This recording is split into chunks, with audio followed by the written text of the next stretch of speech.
ദൈവത്തിന് മഹത്വം. യെശയ്യാവിൻ്റെ പുസ്തകം 51 അധ്യായം 1 നീതിയെ പിന്തുടരുന്നവരും യഹോവയെ അന്വേഷിക്കുന്നവരുമായുള്ളവരെ, എൻ്റെ വാക്ക് കേൾപ്പീൻ. നിങ്ങളെ വെട്ടിയെടുത്ത പാറയിലേക്കും നിങ്ങളെ കുഴിച്ചെടുത്ത ഖനിഗർഭത്തിലേക്കും തിരിഞ്ഞു നോക്കുവിൻ. നിങ്ങളുടെ പിതാവായ അബ്രഹാമിലേക്കും നിങ്ങളെ പ്രസവിച്ച സാറയിലേക്കും തിരിഞ്ഞു നോക്കുവിൻ. ഞാൻ അവനെ ഏകനായി വിളിച്ച് അവനെ അനുഗ്രഹിച്ച് വർദ്ധിപ്പിച്ചിരിക്കുന്നു. ഏത് കാലത്തുമുള്ള ദൈവജനത്തിന് ഒരു തിരിഞ്ഞോട്ടം അത്യാവശ്യമാണ്. എവിടെ നിന്നുമാണ് ദൈവം തങ്ങളെ വിളിച്ചു കൊണ്ടുവന്നത് എന്ന കാര്യം ദൈവമക്കൾ എപ്പോഴും ഓർക്കുന്നത് നല്ലതാണ്. ദാവീദ് ഒരിക്കൽ പാടി, നാശകരമായ കുഴിയിൽ നിന്നും കുഴഞ്ഞ ചേറ്റിൽ നിന്നും അവൻ എന്നെ കയറ്റി. ഇസ്രയേലിനെ ഏത് പാറയിൽ നിന്നുമാണ് വെട്ടിയെടുത്തതെന്നും ഏത് ഖനിഗർഭത്തിൽ നിന്നുമാണ് കുഴിച്ചെടുത്തതെന്നും അറിയുവാൻ അവർ തിരിഞ്ഞു നോക്കണമെന്ന് പ്രബോധനം ലഭിക്കുകയാണ്. എൻ്റെ വാക്ക് കേൾപ്പീൻ എന്ന അടുത്ത വാക്യങ്ങളിൽ കാണുന്നത് ദൈവം ആഹ്വാനം ചെയ്യുന്നു. ഉൽപ്പത്തി പുസ്തകത്തിൽ സാറയെക്കുറിച്ച് പറഞ്ഞ ശേഷം പിന്നെ പഴയ നിയമത്തിൽ സാറയെക്കുറിച്ച് ഇവിടെയാണ് പരാമർശിക്കുന്നതായി നാം കാണുന്നത്.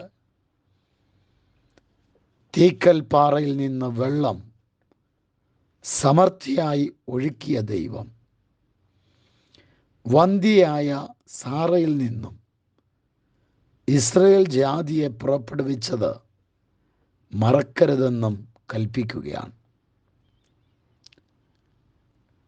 ശക്തരായ ബാബിലോണിൽ നിന്നും വിടുതൽ പ്രാപിച്ച ദീർഘമായ മരുഭൂമിയെ തരണം ചെയ്ത് യെരൂശലേമിലെത്തി അതിനെ വീണ്ടും പണിയുക എന്നത് അസാധ്യമാണെന്ന് യഹൂദന്മാർക്ക് തോന്നി. അവരുടെ നിരാശയുടെ ചിന്തയിൽ നിന്ന് കഴിഞ്ഞ കാലങ്ങളിൽ ദൈവം അവർക്ക് വേണ്ടി അത്ഭുതങ്ങൾ ചെയ്തത് അവരെ ഓർപ്പിച്ച് ദൈവിക വാഗ്ദത്തം പ്രാപിച്ചെടുക്കുവാൻ അവരെ പ്രോത്സാഹിപ്പിക്കുകയും ആഹ്വാനം ചെയ്യുകയാണ്.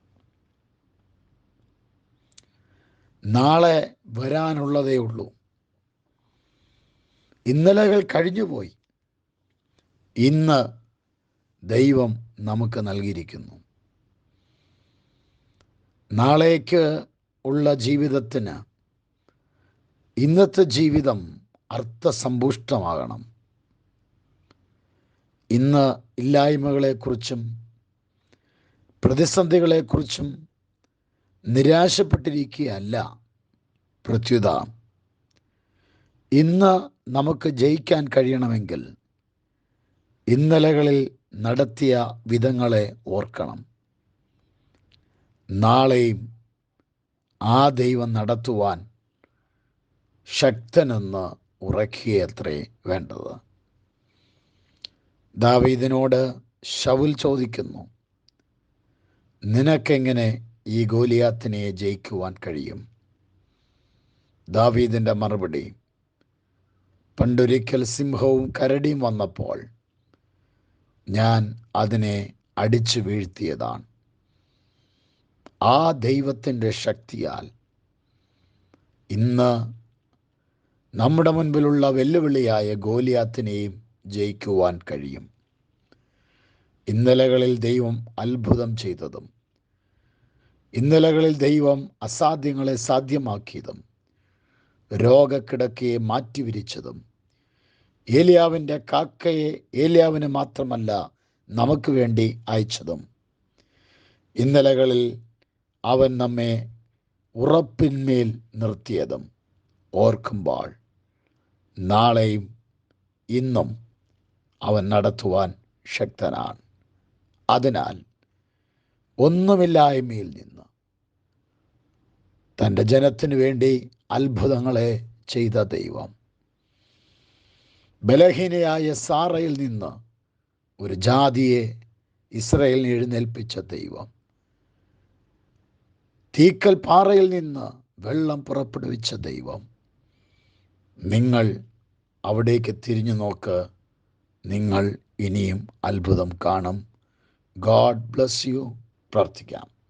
ഞങ്ങളുടെ കർത്താവേ, തൻ്റെ ജനത്തെ അനുഗ്രഹിച്ച് പ്രാർത്ഥിക്കുന്നു. ഇന്നത്തെ ദിവസം എല്ലാ അനുഗ്രഹങ്ങളും നൽകണമേ. യേശുവിൻ്റെ നാമത്തിൽ തന്നെ. ആമേൻ.